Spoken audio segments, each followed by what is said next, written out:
You might be familiar with the usage of the constructs if and for in procedural blocks like always and always comb.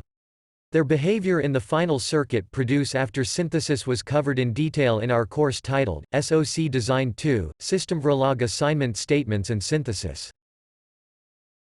Now you might be comparing both and think that the usage of for, if else, and case within the procedural block like always and within the generate block are similar.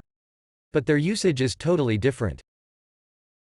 Outside the generate block, these flow control statements are allowed to use only in the procedural assignment block like always, always comb, task, function, etc. In case of generate, you will use them along with any number of such always blocks or assign statements, or with one or more tasks or functions, or even with modules and interfaces. Thus whenever you want to instantiate a large number of such constructs selectively or repeatedly, you have no other option, rather than using a generate block. Typically you don't need to use a generate blocks within any procedural block like always and always comb.